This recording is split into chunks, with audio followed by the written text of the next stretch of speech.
Hello, it is Ryan, and I was on a flight the other day playing one of my favorite social spin slot games on ChumbaCasino.com. I looked over at the person sitting next to me, and you know what they were doing?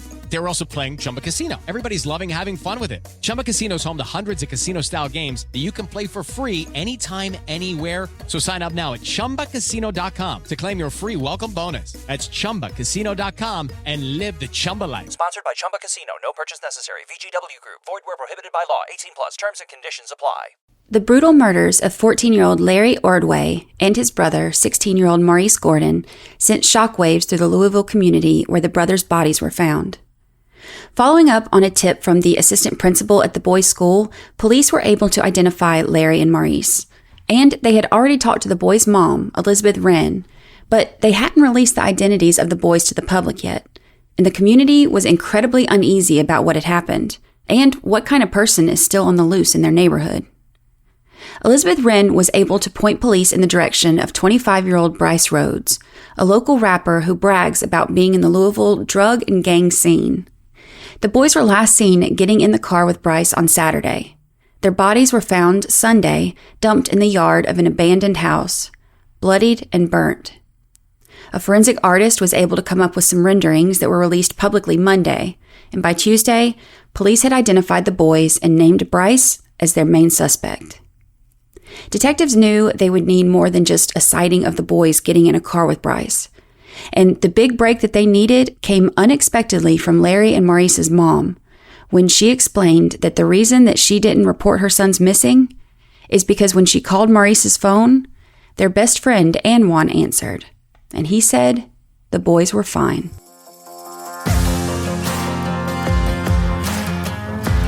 My name is Brandy Churchwell, and this is 13th Juror Podcast, where we unravel complex court cases and present them as compelling stories, breaking down the details and weighing the evidence from a non-legal perspective, just like jurors do.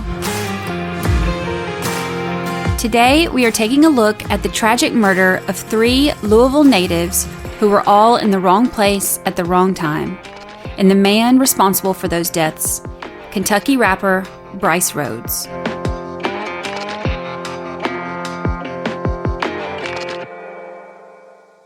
"15-year-old Anwan Carter was at home, lying on his bed, messing with Maurice's phone when detectives knocked at the door. Anwan's mom answered the door and allowed Detective Jason Vance to come in. It was a bi-level house, so when you walked into the living room, immediately to the right, and I had a clear view into a bedroom up a short set of stairs, and I observed an individual on a cell phone, and when he saw me, he took the cell phone immediately, concealed it under the mattress. Who was that individual? Anwan Carter. Did the cell phone belong to Maurice Gordon? Yes. When Elizabeth Wren told detectives that a friend had answered her son's phone, they immediately contacted the U.S. Marshals, who were able to ping the location of the phone and trace it directly to Anwan's house. Anwan had kept Maurice's phone after the murders, and at 15 years old, he didn't even know that it was possible to have the phone traced to a location. They were then able to bring Anwan in to the station so that detectives could interview him and ask some questions about what he knew and how he had Maurice's phone. Meanwhile, police need to get in touch with Brice. Larry and Maurice's uncle TJ knew where Brice's apartment was, but he didn't know the number or the address, which police needed for a warrant. Uncle TJ rode along with a detective to Brice's apartment, and the plan was for the detective to just kind of walk through the apartment building so that he could get the apartment number, then they would leave. But while they were trying to do that, Brice showed up, driving a black Dodge Charger. The detective stayed outside in his unmarked car, watching. Brice wasn't home long. He left soon after arriving, and the detective, along with Uncle TJ, followed him. Brice must have picked up on the fact that he was being followed, because he began driving all around, making turns, driving in one direction and then turning around and going back. The detective becomes nervous because he has Uncle TJ in the car with him, and he doesn't want Brice to see him, and he doesn't want to put him in danger. So he drops TJ off at a tire shop for his safety, then tries to find Brice again. Shortly after this, police spotted Brice and were able to arrest him at a gas station on Preston Highway. Cause of arrest? He had an outstanding warrant in a domestic abuse case out of Indiana. The black Dodge Charger that Brice was driving was registered to a car rental company, and they traced the rental back to a guy that lived in Brice's apartment complex.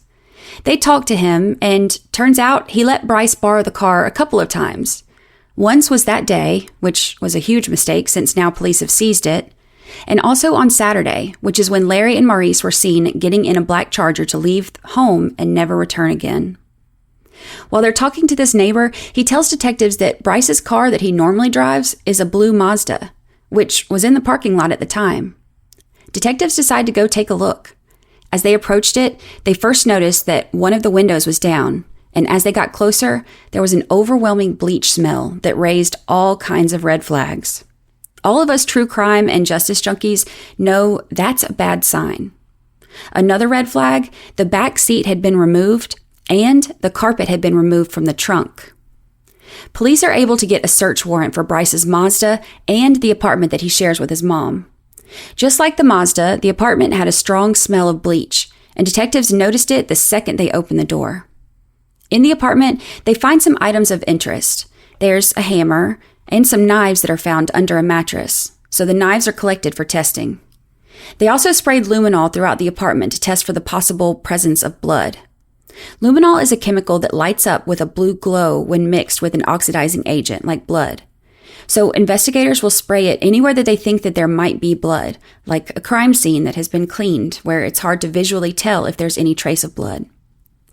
In Brice's apartment, the luminol lit up in a large area on the living room carpet. The area was so large that the forensics team decided to pull the entire carpet up and take it to the lab for testing. They moved the furniture out of the way, carefully cut the carpet around the edges, and worked together to roll up the carpet, leaving nothing but the padding underneath. When they got to the area where the luminol had reacted, investigators looked down to see huge, dark stains on the padding. There had been so much blood that it soaked through the carpet and completely saturated the padding underneath. They knew then that they were looking at the scene of the murders.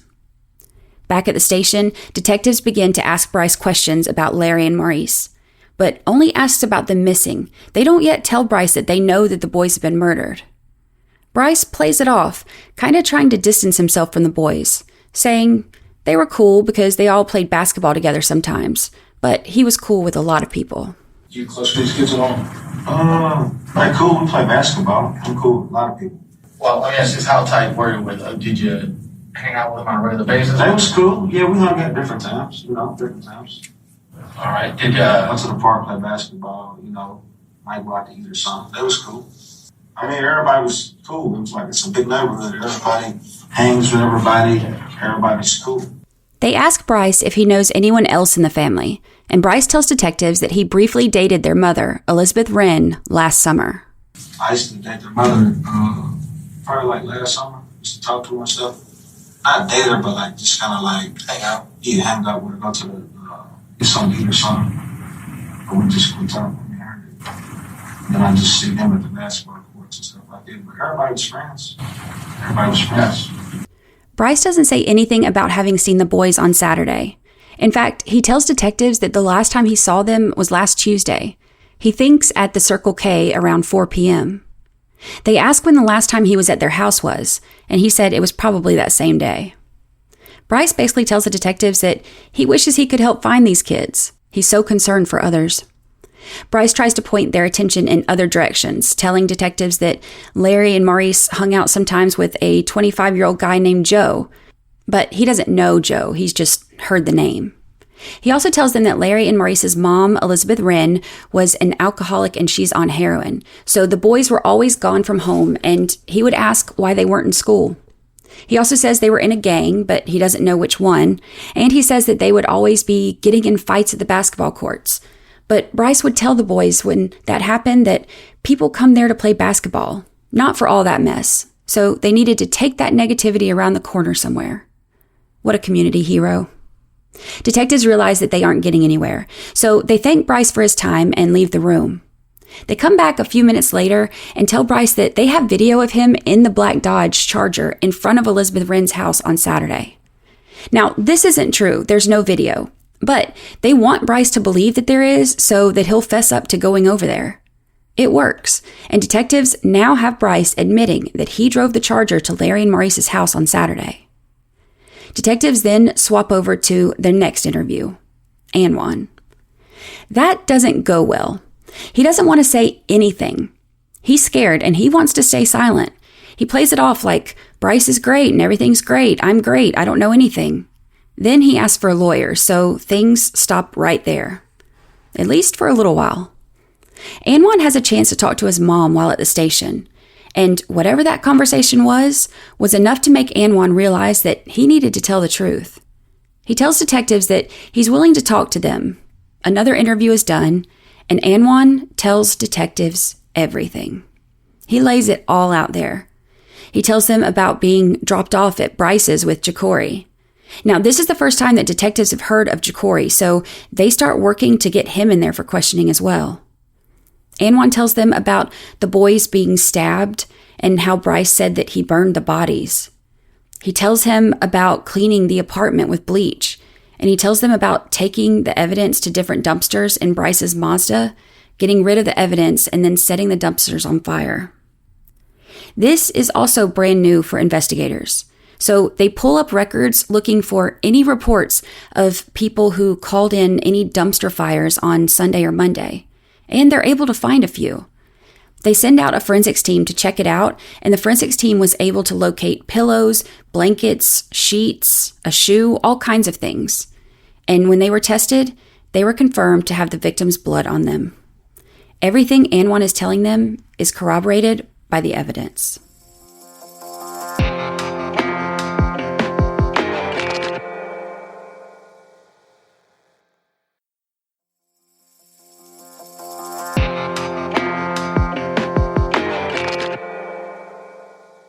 Now that investigators know what happened, they want to know why. They ask Anwan why this all happened, and Anwan tells Detective Vance that Brice thought that Larry and Maurice were telling the police things about him shooting someone in the park earlier this month. I'm talking about why this all happened. This is because they was telling police things. Okay, what were they telling them? That Rambo shot somebody by the park. When was that? This was this month. This month? The guy died? What's the circumstances there? I don't even know what that means. What happened? Why'd he shoot that guy? I don't know. Because he has some money in his head. And just like that, the murder of Christopher Jones is able to be solved. Detective Vance contacts the lead detective in Jones's murder, and this unlikely connection is able to finally give Christopher Jones' family the answers that they deserve. 7 hours after Brice's arrest, investigators had enough evidence to charge him with tampering with evidence, as well as multiple counts of murder. Brice pled not guilty during his arraignment, and he was jailed on a $1 million cash bond. Word got around that the boys found in the abandoned yard were Larry and Maurice. The boys had been in some of Brice's music videos that he made, waving guns around and trying to look as tough as a 14 and 16-year-old child can look. There were also photos floating around social media of the boys with firearms, and their mother, Elizabeth, came under attack after sharing some of those photos on her social media. But Elizabeth insisted that the boys weren't in any gangs. She said they were just trying to look tough. On Wednesday, May 25th, the day after Brice's arrest, dozens of neighborhood residents gathered for a vigil at the park where the boys like to play ball. The grief and mourning of the community made to feel even heavier with the pouring rain. Blue and silver balloons were released in honor of Larry and Maurice, and police hovered nearby, knowing that a third suspect, Jacory Taylor, was still on the loose, though that information had not been released to the public at that point.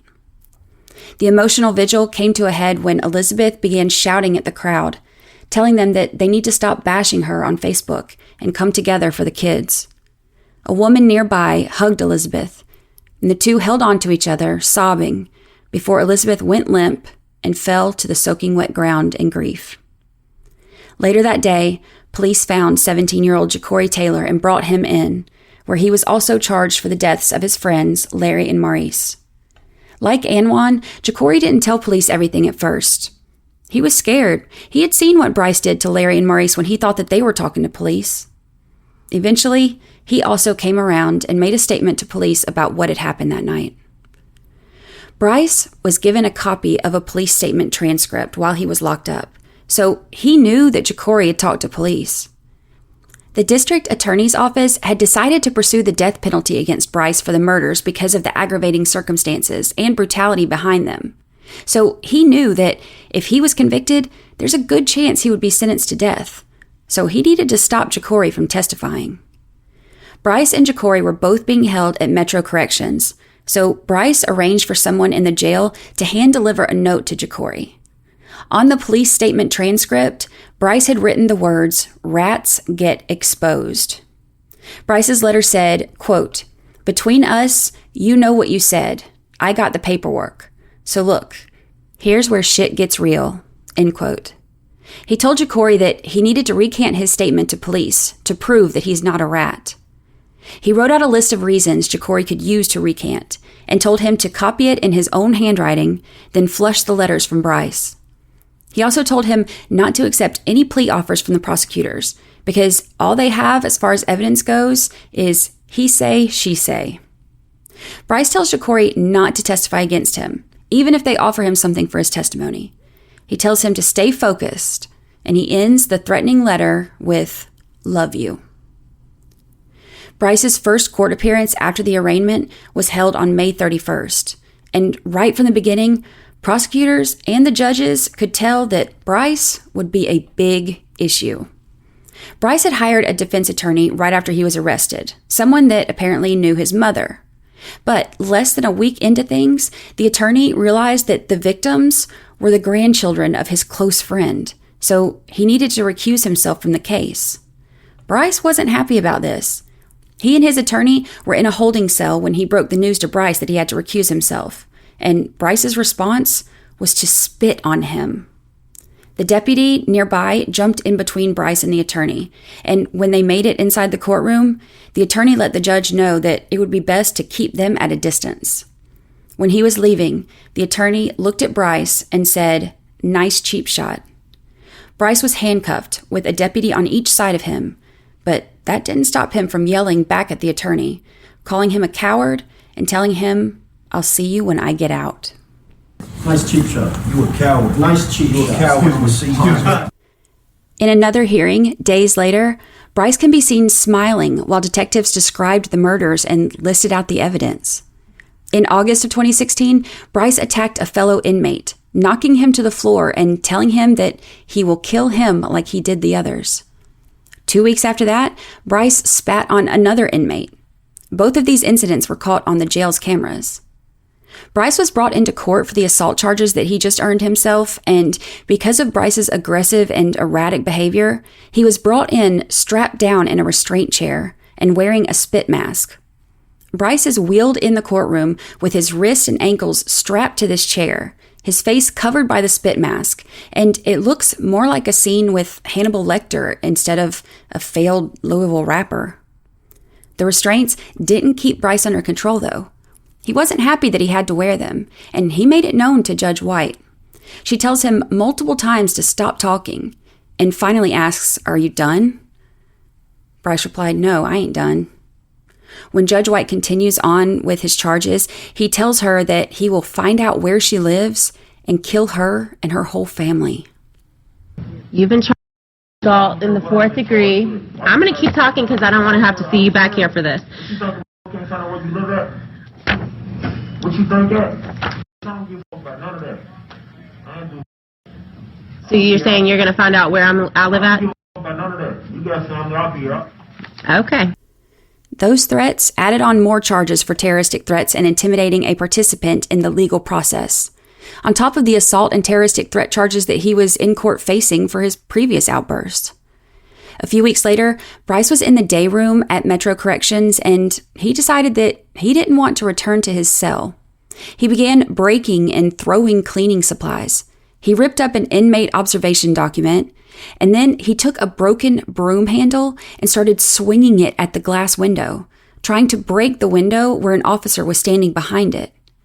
He was yelling at the officer, telling her that he wanted her to come in there, and he said he was going to kill her. The outburst landed him some more charges.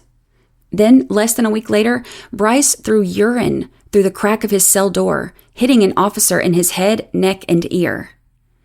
In January of 2017, Brice tried to dig a hole with a metal object to escape his jail cell. An officer noticed a man-made hole under the cinder blocks, and then they saw the metal object. And when they tried to confiscate the object, Brice quickly grabbed it and flushed it down the toilet. He was charged with first-degree criminal mischief, second-degree escape, and tampering with physical evidence. All more felonies to add to his growing list.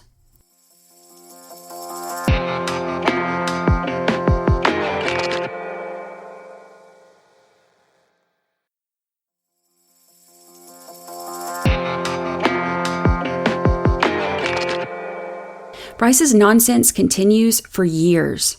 In 2020, Brice accuses the judge of having a sexual relationship with the prosecutor, and he accuses him of being a racist and asks if he's a secret member of the Ku Klux Klan. I don't know if y'all got some type of sexual relationship going on or what y'all got going on, but I'm definitely going to speak my mind. Detective Detelli and I have no sexual relationship. Now I'm talking about you and the prosecutor over there, sir. All right. You denied all my motions. Every motion I filed, you didn't deny it. I'm pretty sure I've denied the vast Every motion I filed. pro se motions that have ever been Are you some filed. type of racist? Are y'all got some type of sexual relationship going on? Which one is it? Or are you just wrong in everything that you've made a motion for? Are you It a could be secret that. Ku Klux Klan member? No, sir, I'm not. Is that what you really are? Nope, Okay. I'm not. But like I said, the higher courts, they'll deal with it when time comes necessary. That's exactly right. Exactly. And So say less. In April of 2021, Brice is in court asking for another attorney for the third time, claiming that his attorneys are racist and telling the judge, quote, "Your job is to do your job and not worry about me. I worry about me. You worry about your goddamn self." He then tells Judge Cunningham, "You're going to find out, though, real quick. I promise you that," as he's being taken out of court. In May of 2021, more charges were added when Brice threatened another officer, telling him that he would shank him in the face and that the officer and his entire family would die. That same month, Brice was in court sitting at the defense table while Larry and Maurice's mother, Elizabeth, sat in the gallery behind him. Brice taunted the victim's mother, turning around, smiling at her, blowing her kisses, making gestures towards her, until finally there's an outburst, and Elizabeth Wren is told that she will be removed from court if she can't control herself. pros and the cons. Ma'am, stop it. Look at me, ma'am. The judge then addresses Brice, saying he doesn't know why he's smiling. Brice replies, "Because I can." Mr. Rhodes, you're smiling. I don't know why you're smiling. Because I can. Well, because I can. It's not a crime to smile. It's not a crime. Continue what you were saying. But it doesn't help you, all right, to irritate people. All right. And you have a lot at stake in this case. It's not a crime to smile, is it? I didn't say you were committing. Okay then. I'm saying you're not Continue what you were helping saying. yourself. Continue what you were saying. I'm allowed to smile. I would suggest you do what helps you, not what hurts you. Okay. Brice then tells the judge, "I do what I want to do. Let's get that understood." Then tells the judge to continue with what he was saying. I do what I want to do. Well, let's do get what that you want to do. understood. That's fine. Let's get that understood. I'm sorry? Let's get that understood. Well, you made that abundantly continue what you clear. were saying about the motions. Brice's antics ended up calling into question whether or not he was competent to even stand trial. The judge, who would eventually be the trial judge in the triple murder trial, Judge Julie Kalin, ruled that Brice is competent to stand trial. However, she ruled that Brice is intellectually disabled and suffers from serious mental illness, which she says means that he is not eligible for the death penalty. It would take almost 8 years for Brice Rhodes to finally stand trial. Because of his previous antics, Brice was forced to wear a stun cuff during court proceedings, which means if he had any kind of outburst, court officials could press a button that would zap him. On the first day of trial, Larry and Maurice's family members were in the gallery, along with the family and children of Christopher Jones. Prosecutor Crit Cunningham got up in front of the jury to give the opening statements, letting the jury know the horror of what's to come in this trial. While he's talking, a photo of the young brothers' bodies is placed on the projector. The jury sees these two children lying side by side in an overgrown, grassy yard, bloody, burnt, and touching each other for what would be the last time. Opening statements weren't even complete yet when multiple jurors began to sob. The defense attorney, Wesley Boyarsky, gives her opening statements as well. She tells the jury that the people responsible for these deaths are the snitches who are trying to put the blame on Brice, and she tells them that they are not reliable witnesses and can't be trusted. The day wraps up with testimony from the detectives and the first officers on the scene who responded to the shooting death of Christopher Jones. On day 2, witness after witness is called to give their piece of the tragic puzzle. The search warrant for Brice's apartment, the detectives who conducted the interviews, the forensics team, and the neighbor who let Brice borrow the black Dodge Charger. And the last witness for the day of day 2 is Anwan Carter. Anwan, who was only 15 at the time of the killings, was given a plea deal in exchange for his testimony. He entered a guilty plea in late 2016 to facilitation of murder charges and tampering with evidence. He stayed in the Kentucky Department of Juvenile Justice facility until he turned 18. Then he went before a judge who was to decide if he should serve the remainder of the recommended 10-year sentence in an adult facility or be granted probation for 5 years. The judge agreed to give Anwan probation. He wanted to leave Kentucky because of concern for his safety, so Anwan planned to move to Florida to be with his family and to have a fresh start. However, sadly, Anwan wasted his second chance at life. He showed up to testify in handcuffs and an orange prison jumpsuit. He's currently incarcerated in the Florida prison system for all kinds of charges related to burglary, theft, possession of a firearm, etc. Anwan is on the stand and he lays out the details of what happened for the jury. He's hard to hear sometimes. He mumbles and he speaks very low, and the attorneys are having to ask him to repeat answers quite often. He doesn't show a lot of emotion, and even though he's now in his early 20s, he seems to be forever stuck as the 15-year-old kid that we see in the interrogation video. Scared, uncomfortable, and unsure of himself. Day 3 starts with some CSI testimony as well as detectives and the medical examiner. Then it's time for the final star witness, Ja'Cory Taylor. Ja'Cory also took a plea deal in exchange for his testimony against Brice. He pled guilty to 3 counts of complicity to murder and a 4th count of tampering with physical evidence. He was given a sentence of 10 years and was released after serving almost 6. Unlike Anwan, Ja'Cory showed up to testify in street clothes, as a free man. He's asked his name, which he answers, but then when he's asked how he's connected to the case, Ja'Cory shuts down, not answering, causing the judge to step in and tell him that he needs to answer the question. How are you connected to this case?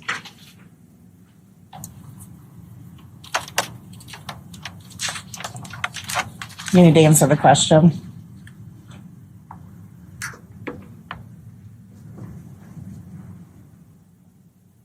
Sir, you need to answer the question.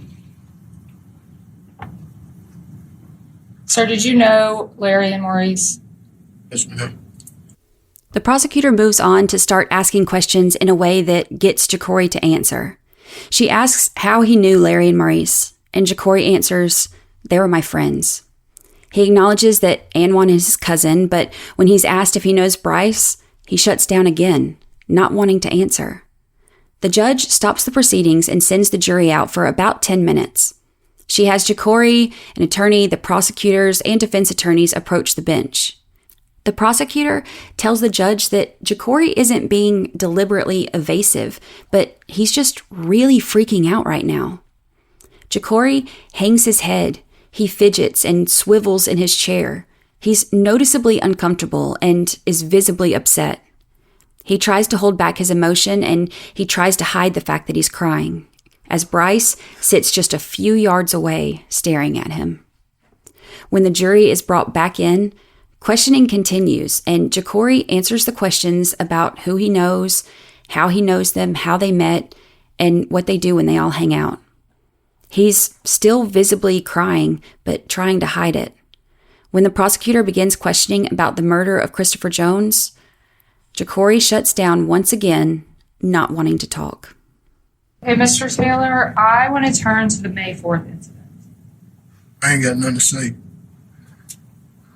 Sir, leading up to May 4th of 2016, can you tell us what happened?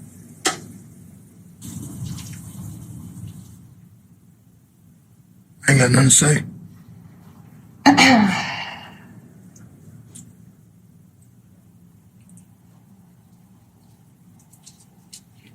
I respect what y'all doing here, but I ain't got nothing to say about the incident. Well, that's not true, right? You don't want to, right? But you do have something to say. She continues to try to question Jacory, and he stares down, not answering, still crying. The judge sends the jury out again and gives Jacory time to talk to his attorney. She lets Jacory know that if he continues to not answer, he could lose his prior plea deal and the previous charges against him can be reinstated.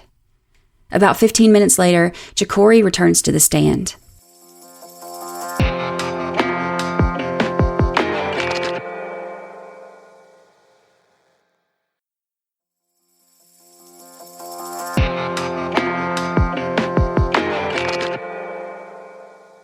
For 2 hours, Jacory answers questions, walking through the horrific events of May 2016. Everything he says corroborates the testimony from Anwan and lines up with the evidence. He comes across as sincere, honest, and traumatized. Fear and remorse seem to hang heavy in the air with every answer that he gives. He breaks down crying, saying they were scared, and he knew that he couldn't save Larry and Maurice. I just know once we was in it. There was no, we involved pretty much. We there. We just, so we just as guilty. We there. Couldn't do nothing though. I mean, I was scared. So it was all scared. I don't know. I just know couldn't really save him.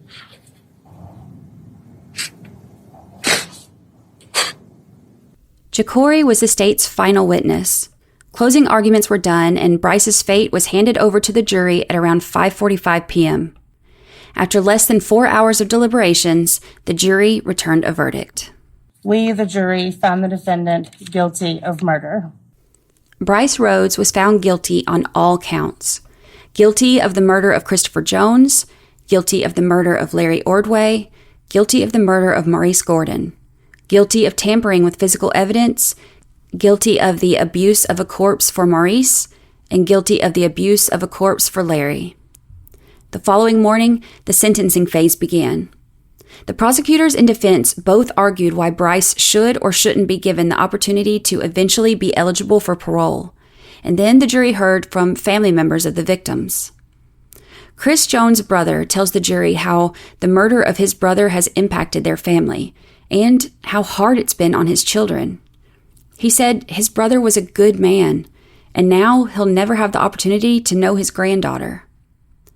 Deborah Wren, the grandmother of Larry and Maurice, took the stand next. How has this crime affected your family? I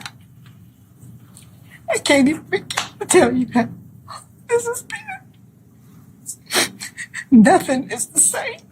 Nothing.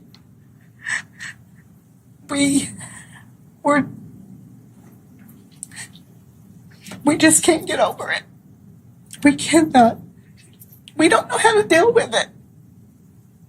It's been 7 years and 7 months. And all the things we used to do. Go to the boys' ball games. Birthday parties, Christmas, everything.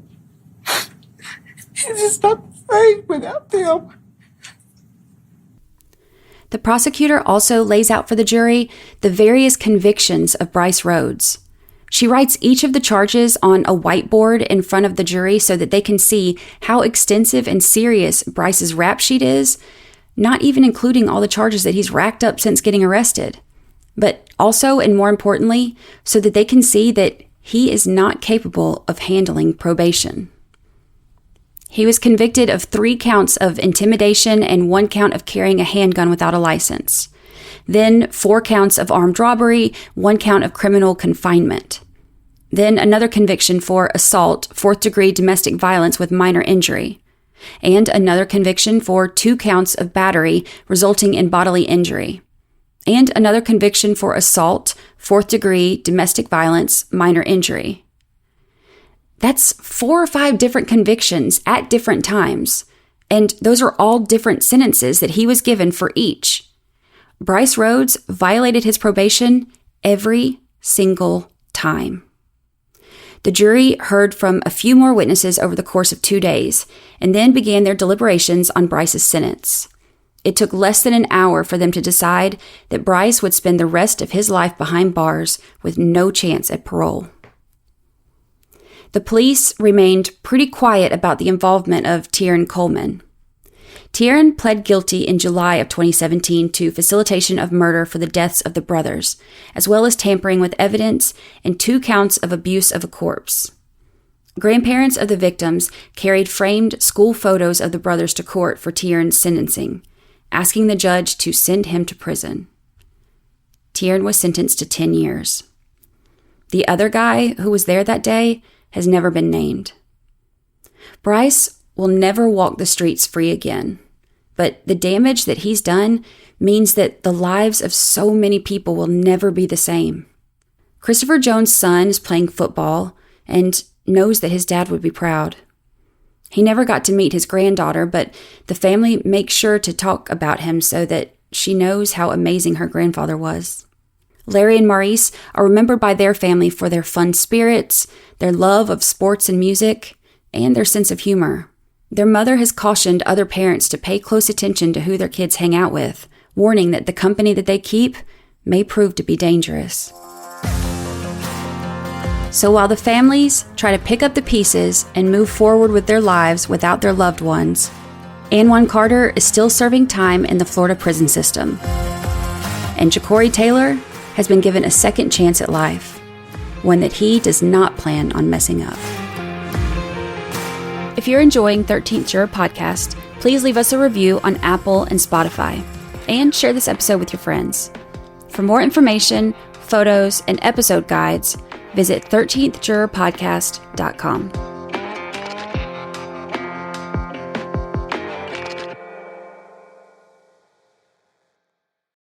Step into the world of power, loyalty, and luck. I'm gonna make him an offer he can't refuse. With family, cannolis, and spins mean everything. Now, you wanna get mixed up in the family business. Introducing The Godfather at ChumbaCasino.com.